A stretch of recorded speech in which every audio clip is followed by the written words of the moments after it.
कबो माई बाबू के भराई हो कि खटत खटत जय है जिनोगे लाई हो। लोग कितनो कमाई चाहे कितनो बड़का बिल्डिंग बना ले, अपना घर से सफर करके केहू कितनो बड़का धाम कर ले, लेकिन अगर माई बाबू की सेवा ना करे ना तो सब कुछ काम के लिखे कि खटत खटत जय है जिंदगी लगाई हो कि कर जाना कबो माई बाबू के भराई हो, कर जाना कबो माई बाबू के भराई हो। खटत खटत जय है जिनोगे लाई हो, खटत खटत जय है जिंदगी लगाई हो, कर जाना कबो माई बाबू के भराई हो,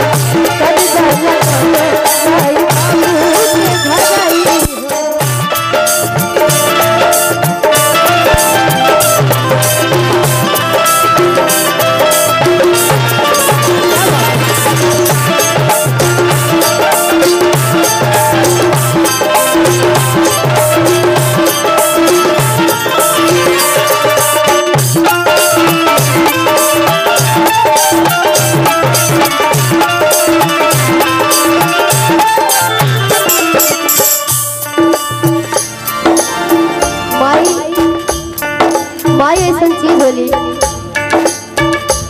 अपने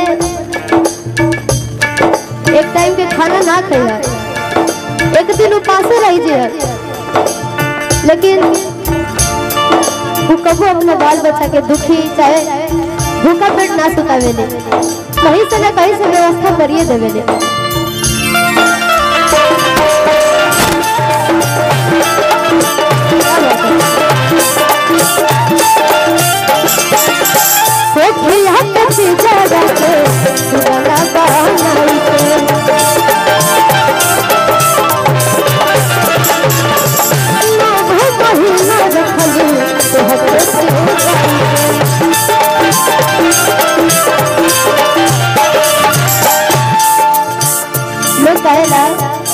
जब कलाकारवा चाहे केहू भी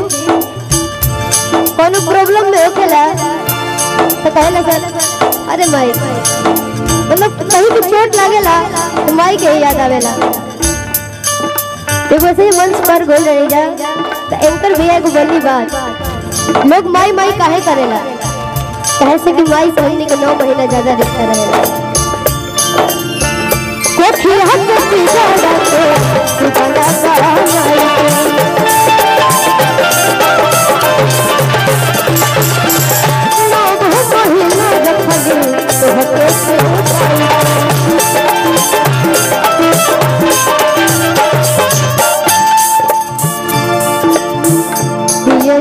पसीना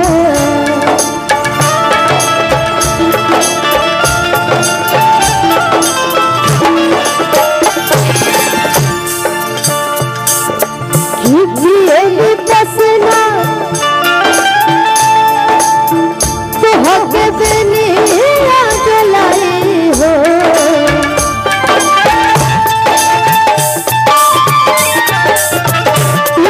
पसीना तो हके अच्छा ये गाना समझ में आवता, शब्द समझ में आवता। एक और बात बताओ था, ऐसे तो लाइन में भी और आप सबके बीच में भी बहुत छोट बने, लेकिन लहा चाह गाना सब सुनेला, सब एंजॉय करेला, लेकिन ये सब गाना में जैसे जैसे शब्द रहेला ना, अगर लोग अपने माई बाबू से नफरतों करत रहे ना तो वो प्यार हो जाए। खिपियली बसना तो हके अरे बेनिया डलाई हो, और जाना कबो माई बाबू के भराई हो, और जाना कबो माई बाबू के भराई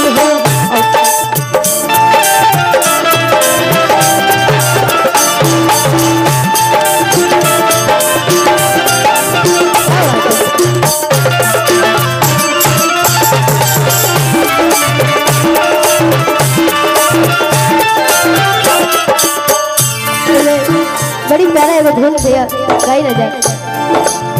अमृत के धार के के तन पिया ये जो भाई तेरे अमृत के धार के तन पिया ये जो भाई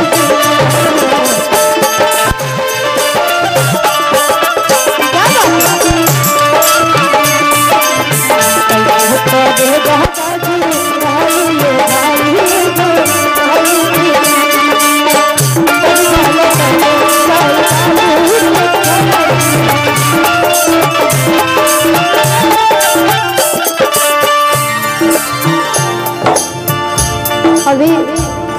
हम अपन कहानी कहा था। अभी हमारा तो 2-4 लोग चिन्ह था, लेकिन जब हमारा के केहू ना चिन्हत रहे, यही तरी जब भीड़ लागल रहते रहे ना, हमारा पापा प्रोग्राम में ले जाए, केहू भी चिन्ह ना करे और हमरा के केहू बोले लो ना रहे, तो जाई और कुर्सी पे बैठी ना, चलो कहे उठा उठा उठा केहू आई बटे ओकरा के बैठाए के बाद हम का करी पापा के जो मोटरसाइकिल के हेलमेट रहे ओकरे के लोग बैठ जाते रहे। तो इतना भीड़ होत रहे ना कि हमरा लेके खड़ा हो गए ऊपर जाते रहे। तो माई बाबू मरते दम तक अपन बेटा बेटी के सपोर्ट करेला। अपने भले एक वही कपड़ा के हर पर्व त्योहार को पहना जाए, लेकिन वो लोग सोचेला कि बेटा बेटी के हर त्योहार में एगो नया कपड़ा किन के दे, नया तोहफा दे।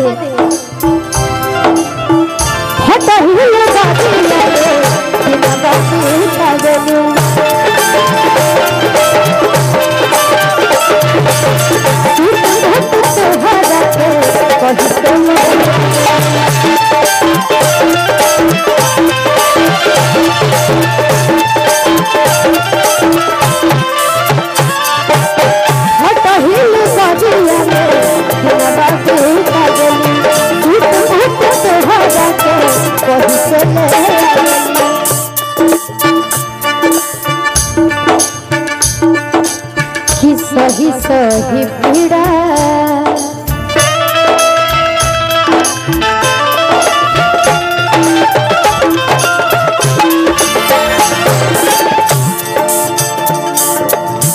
सही सही पीड़ा हली कहते हैं जानमाई हो, सही सही पीड़ा हली कहते जानमाई हो, कर जाना बाबू माई बाबू कर जाना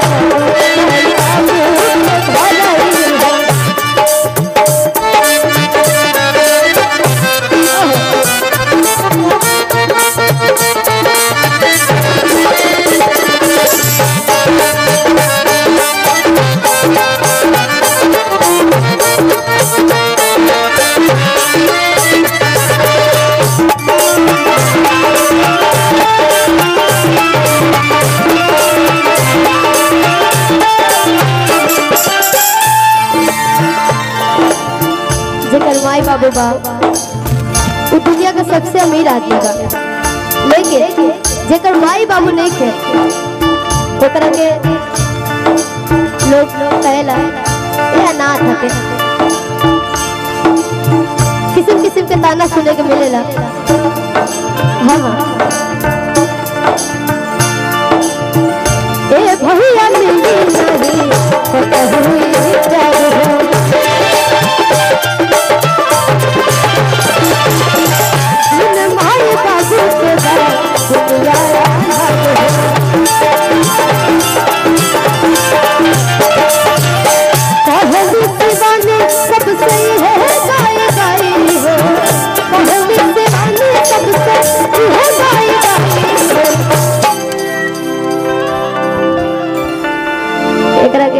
चौगुन में ले लेने। हाँ, कोशिश रही कि कहे विश्वाने सबसे आ रही है गाई गाई हो, कि कर जाना कबो माई बाबू के भलाई